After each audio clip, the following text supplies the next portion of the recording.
ख़वातीन की रोज़ रोज़ टेंशन कि आज लंच और डिनर में ऐसा क्या बनाया जाए कि खाने में टेस्टी हो और फैमिली मेम्बर को भी पसंद आ जाए। तो लाई हूँ आप लोगों के लिए चने दाल गोश्त की एक बेहतरीन सी रेसिपी। दाल दानेदार भी बनेगी और टेस्ट की तो मैं आपको गारंटी देती हूँ।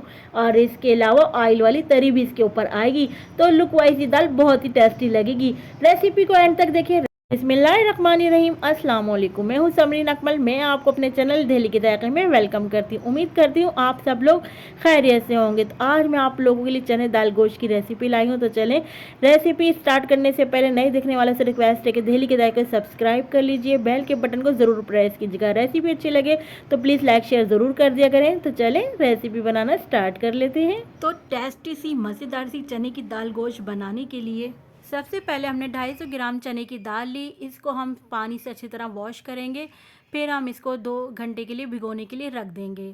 तो अभी हमने अच्छी तरह पानी से वॉश कर लिया। अब हम 2 घंटे के लिए इसको सोक करने के लिए छोड़ देंगे। इधर आ जाते हैं हम। इधर हमने पतीली ली, पतीली में हमने 1 से 1.5 गिलास पानी ले लिया है। अब इस पानी में हम शामिल कर देंगे बीफ का गोश्त लिया है। ये मैंने हड्डी वाला गोश्त लिया है। ये 300 ग्राम गोश्त है। गोश्त हम पानी की वाली पतीली में शामिल कर देंगे और यहाँ पर अब हम शामिल कर देंगे हाफ़ टी स्पून नमक। नमक आगे भी हम शामिल करेंगे, इसलिए अभी हमने हाफ़ टी स्पून शामिल किया है। ये मेरा होममेड पिसा हुआ धनिया है, ये मैंने 1 टेबल स्पून शामिल कर दिया है। इसको अच्छी तरह से अब हम मिक्स करेंगे। नमक और धनिए को अच्छी तरह मिक्स करेंगे, फिर हम गोश्त गलने के लिए कवर करके रख देंगे तकरीबन 45 मिनट्स के लिए। इधर आ जाते हैं। जो हमने दाल जो भिगोई थी, 2 घंटे हो गए इसको भिगे हुए, तो अब हम इसको बॉईल करने के लिए दाल को रख देंगे। तो दाल को हमने 80 टू 85% तक गलाना है, फुल डन नहीं गलाएंगे हम, बस 80 टू 85% तक हम दाल को गलाएंगे। अब हमने चूल्हा खोल दिया है, फ्लेम हमने मीडियम टू लो पर करा है। यहाँ पर मैं आपको दिखाऊंगी, देखें दाल जो है हमारी 20 मिनट में देखें इस तरह गल गई है। 15 मिनट में या 20 मिनट में देखिए इस तरह गल गई है। और आप देखिए मैं आपको दिखा रही कि जब हम इसको प्रेस कर रहे हैं तो ये थोड़ी मुश्किल से प्रेस हो रही है। इसको हमने इस तरह ड्रेन कर लिया है, दाल को पानी में से निकाल लिया है। और देखिए मैं आपको दिखा रही थी इसका दाना प्रेस करके कि देखिए ये इतनी हमने कुक करी, यानी आप 80 टू 85% हमने करी। अब आ जाते हैं नेक्स्ट स्टेप की तरफ। यहाँ पर पतीली में मैंने 2 दरमियाने साइज़ की प्याज को स्लाइस करके शामिल कर दिया है। यहाँ पर मैं हाफ़ कप ऑयल शामिल करूँगी। तो चने की दाल में थोड़ा ऑयल ज़्यादा ही डलता है।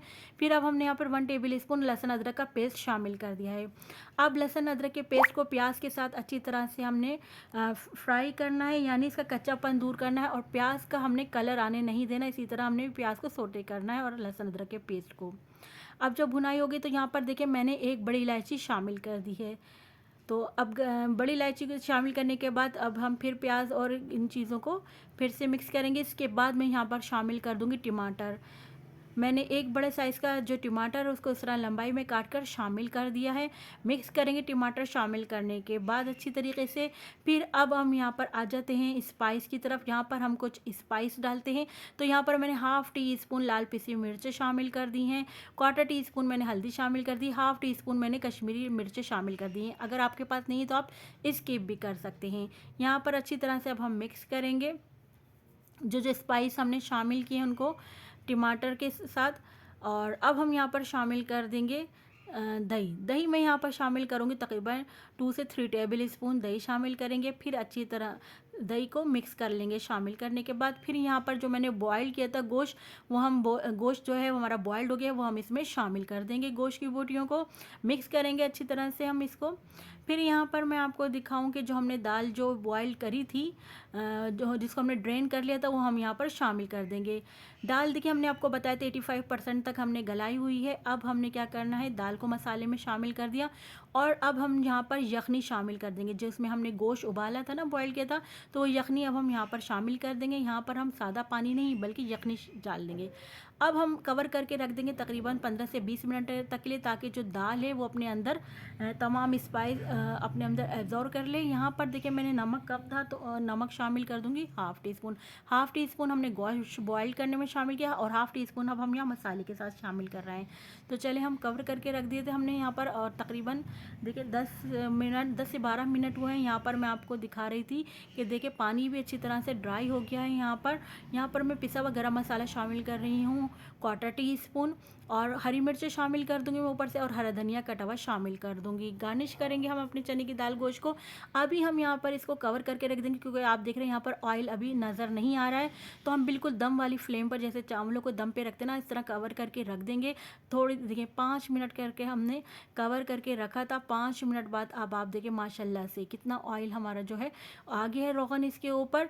हल्के हाथ से अब हम मिक्स करेंगे ताकि रोगन इसी तरह हमारा रहे।